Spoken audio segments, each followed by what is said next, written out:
নগর গ্রামে আয়োজিত এই কৃষি প্রণোদনার সমলয় কর্মসূচি আজকে এই উদ্বোধন অনুষ্ঠানে সম্মানিত সভাপতি, আমার সহকর্মী,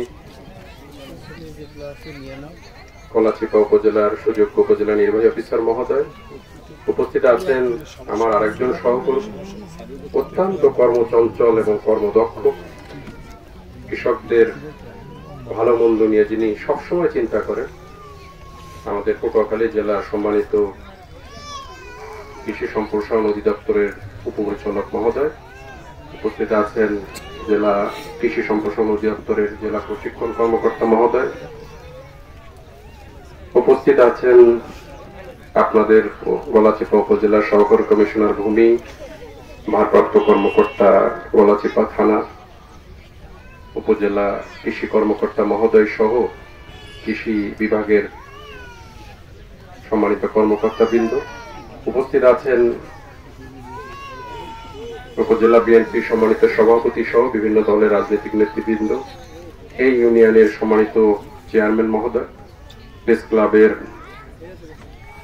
সভাপতিদ্বয়, প্রিন্ট এবং ইলেকট্রনিক মিডিয়ার সম্মানিত ভাইয়েরা এবং যাদের জন্য আজকের এই আয়োজন,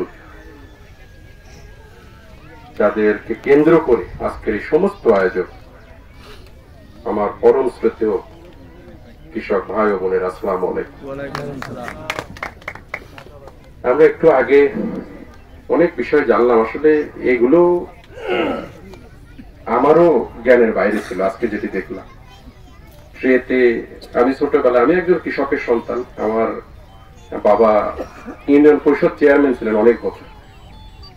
আমি ছোটবেলায় যাই, অনেক আগে আমার বাবা মারা গেছেন 95 সাল, কিন্তু তার পেশা ছিল কৃষি। তখন আমরা আজকে যে জিনিস দেখলাম সেই জিনিস আমার মনে পড়লো, তখন তো ওই যে গরু হাল দিয়ে, আপনারাও করেছেন যারা মুরব্বী আছে, তাই যে জমি চাষ হতো এবং ওই যে রোপণ করার জন্য লাইন রাখার জন্য সুতা লাগানো হইতো দুই পাশে আইনের উপরে, তাই না, যাতে সোজা হয় লাইন। দেখেন সেই সব ভেজাল সব দূরে গেছে।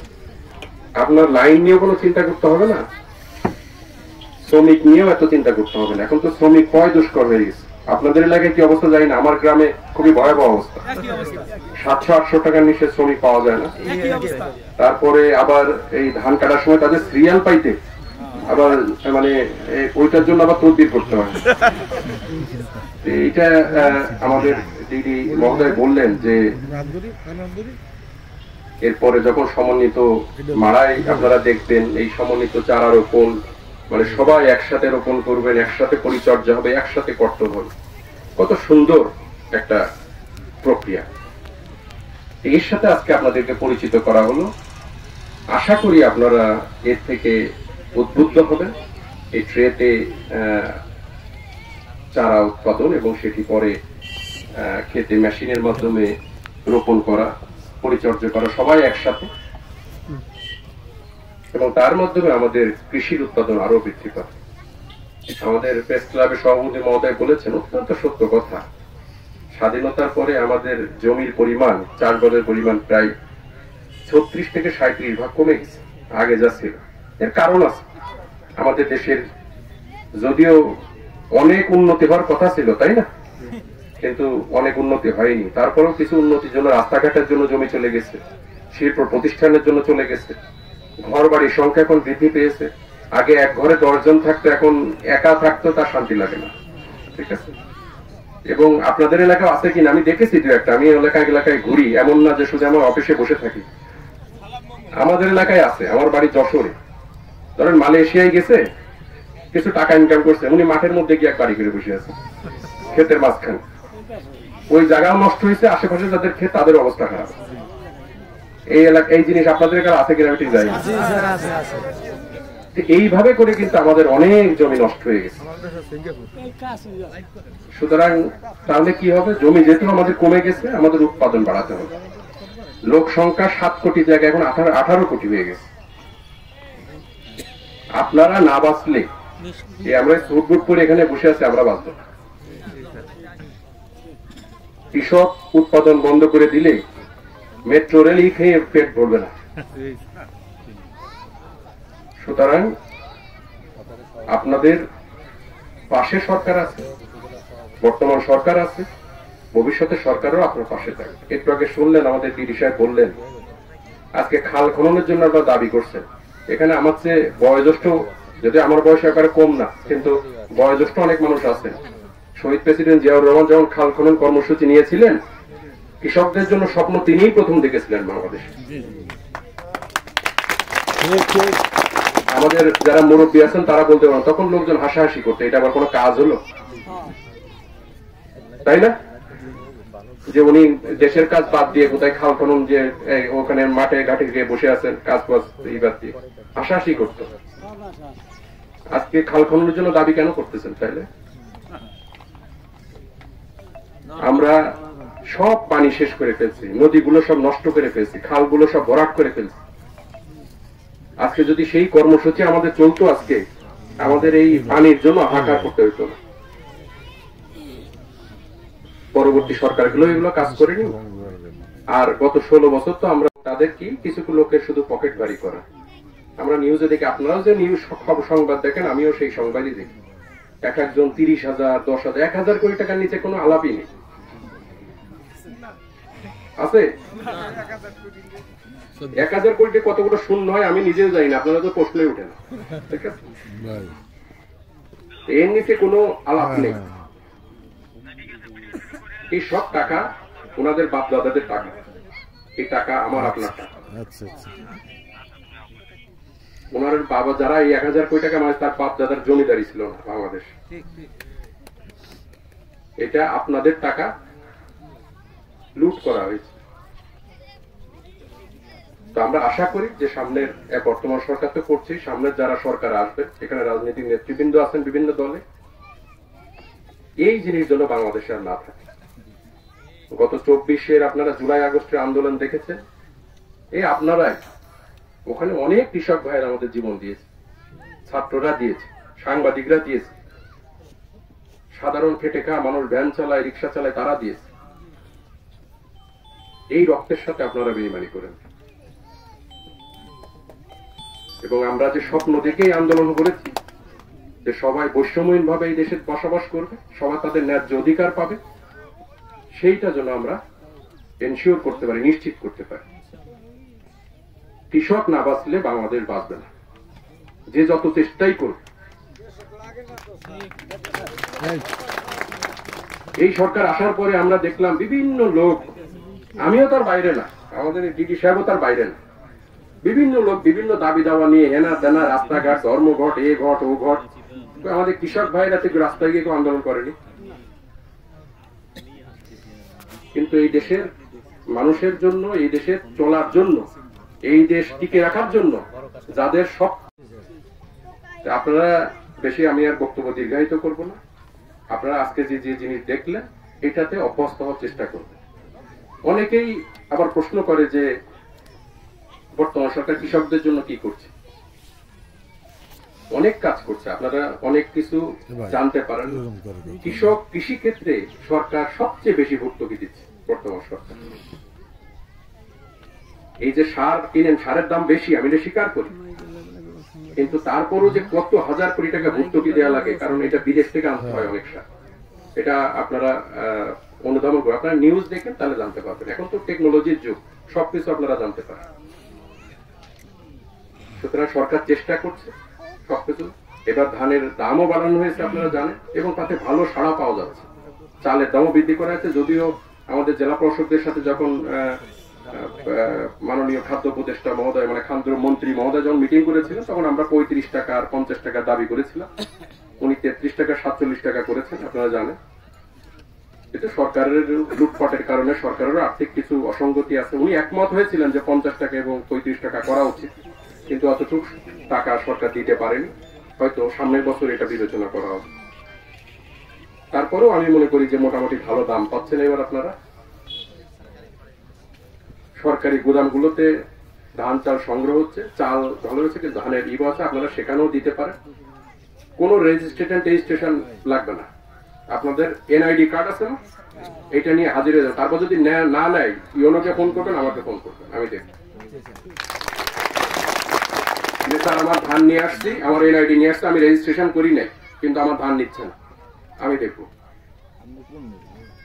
কিন্তু ধানটা একটু শুকনো অবস্থায় নিয়ে যায়, ঠিক আছে?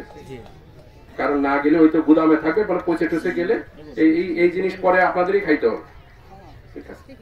এবং দেশের ক্ষতি হবে, তাই না? কেউ তো ক্ষতি আমরা চাই না। আপনি আমার কোনো কৃষক চায় না যে তার ফসল এভাবে আমি পচা মশা দিয়ে গেলাম, আমার ফসলটা নষ্ট হয়ে যাক, চান? এটা আমি বিশ্বাস করি কৃষকরা বাংলাদেশের সবচেয়ে ইমানদার। একটু ওই যে আমাদের জামাতের আমির সাহেব বলেছেন হালাল, এই কৃষকরা যা উৎপাদন করে সেটাই শুধু বাংলাদেশে হালাল, বাকি সব গোজামিল আছে। সুতরাং আপনারা সেখানে দেন, রেজিস্ট্রেশন করা লাগবে না, এনআইডি নিয়ে হাজির হবেন। যদি না নেন ইউনো সাহেবকে জানাবেন, আমাকে জানাবেন। আর যদি অনেকেই মধ্যস্বত্ব ভোগী আছে, ফড়িয়ারা আছে, আপনারা অনেকে দাদন নেন, এইগুলার পাল্লা একটু কম পড়বে। আমি জানি যে আপনাদের অনেকে অর্থনৈতিক ফি আছে, যে চাষবাস করার জন্য টাকা লাগে, অনেক খরচ এখন, সত্যি কথা এটা। কৃষির সাথে আমি কিছু জানি না, আমি এটা মনে করবেন না, অনেক কিছু জানি, অনেক খরচ আছে। কম নেওয়ার চেষ্টা করে যদি ব্যাংক থেকে পাওয়া যায়, যদি সমস্যা হয় কোনো ব্যাপারে আমার সাথে যোগাযোগ করবেন। ইউনো সাহেব তো আপনার কাছে আছে, যোগাযোগ করবেন, আমরা সহযোগিতা করব। ব্যাংকের ইন্টারেস্ট একটু কম আছে, দাদনে তো আপনাদের এখানে কত 1,100 টাকা দেওয়া লাগে? অনেক। হ্যাঁ, কি নেয়? দাম দিয়ে দিলে হয়। আর এই যে গ্রামগঞ্জে যে সুদী ব্যবসা করে, ওতে কত দেন?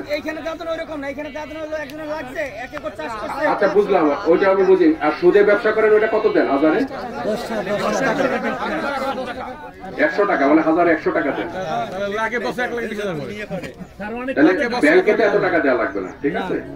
যদি কিন্তু ব্যাংকে আপনারা যেতে চান না, কারণ ওই যে কাগজপত্র চাই, এই চাই, হ্যান চাই, ট্যান চাই, তাই না? এটা আমরা মিটিং করে সহজ করে দিচ্ছি, একটু চেষ্টা করে দেখেন। তারপরে যদি প্রবলেম হয় ইউনো সাহেব আছে, আমার কাছে যোগাযোগ করবেন, আমি ব্যাংকের সাথে কথা বলবো, ঠিক আছে? সারের ব্যাপারে সারের দাম তো একটু বেশি আছে, এটা সবাই আমরা জানি, সরকার চেষ্টা করছে। তবে ডিলারদের সাথে একাধিক মিটিং করেছে, ঠিক আছে? আমাদের ডিডি সাহেব জানেন, একাধিক মিটিং করেছে। নন ইউরিয়া সার ডিলারদের কি ছিল যে আমাদের বরগুনা থেকে আগে দেওয়া হতো, ওনাদের ঘ্যানোর ফলাচ্ছে। আমি আর উনি আপ্রাণ চেষ্টা করে সেটা বরিশাল থেকে নিয়ে দিয়েছে ওনাদের দাবি অনুযায়ী। তারপরেও সেই দিন আমার এডিএম সাহেব এক দোকানে কি করে, এক খুচরা বিক্রেতা, বর্তমানে সে জেলে আছে। তো আপনারা যদি এরকম ঘটনা ঘটে, ডাইরেক্ট আমাকে ফোন করুন, কারোর লাগবে না, ডাইরেক্ট আমাকে ফোন করুন যে অমুক জায়গায় অমুক দোকানদার স্যার আমার এইটাও। আমরা বলেছি যে আপনি 21 টাকা বা 22 টাকা কিনে আনছেন, আপনার লাভ আছে, ঘর আছে, খরচ আছে, আপনি 2-3 টাকা বেশি নিতে পারেন সর্বোচ্চ। হয়তো 22 টাকা দেখেছেন, আপনি 25 টাকায় বিক্রি করতে পারেন, বা সর্বোচ্চ 26 টাকা ধরে নিলাম, মিলে প্রতিবাদ করবে, পারবেন না? এত ভয় পাইলে চলে দুনিয়ায়? 10 জন মিলে যাবেন, বেশি দাম চাইলে ধরলে গলার ধরে থানায় দিয়ে আসবেন, ঠিক আছে? কোনো ভয়ের কিছু নেই, বাদ বাকি আমি দেখবো, আপনাদের থানায় মামলা করবো, আমি দেখবো। এরকম বেশি চাবে 2-3 টাকা করে আমরা বলে দিছি, তার বেশি চাবে ধরে 10 জন গিয়ে ধরে থানায় দিয়ে আসবে, তারপর বাদ বাকি দেখা যাবে। কিন্তু এই অরাজকতা চলতে দেওয়া যাবে না। ওনাদের জন্য আমরা অনেক সুবিধা করছি, ওনাদের সব যে দাবি অনুযায়ী সেই দাবি আমরা। জনাব মোহাম্মদ আবুল হাসান মোহাম্মদ আরিফিন স্যার আমাদের বিশেষ অতিথিরা এবং আসন অলঙ্কৃত করেছেন। সম্মানিত উপপরিচালক পটুয়াখালী জেলা জনাব মোহাম্মদ নজরুল ইসলাম মহোদয় সহ আরো বিশেষ অতিথিবৃন্দ, বিভিন্ন রাজনৈতিক দলের সম্মানিত নেতৃবৃন্দ, সদর ইউনিয়নের সম্মানিত ইউপি চেয়ারম্যান, আমাদের মঞ্চের সামনে উপবিষ্ট সম্মানিত সভাপতি প্রেস ক্লাব এবং প্রিন্ট ইলেকট্রনিক মিডিয়ার সাংবাদিক ভাইয়েরা, এবং আমাদের যাদেরকে ঘিরে আজকের এই অনুষ্ঠান, সেই খাদ্যশস্য উৎপাদনের বীর সেনানী কৃষক ও কিষানী ভাই বোনেরা, সবাইকে আমার সালাম এবং শুভেচ্ছা। আসসালামু আলাইকুম। আজকের এই সমন্বয় উদ্বোধন চাষাবাদের যে উদ্বোধনী অনুষ্ঠানে আজকে প্রধান অতিথি হিসেবে আমাদের সুযোগ্য জেলা প্রশাসক স্যার যে সময় দিয়েছেন, আমাদের বিশেষ অতিথিবৃন্দ, তাদের গুরুত্বপূর্ণ সময়, স্যাররা অনেক ব্যস্ত থাকেন, তারপরেও শত ব্যস্ততার মধ্যে স্যাররা এখানে এসছেন।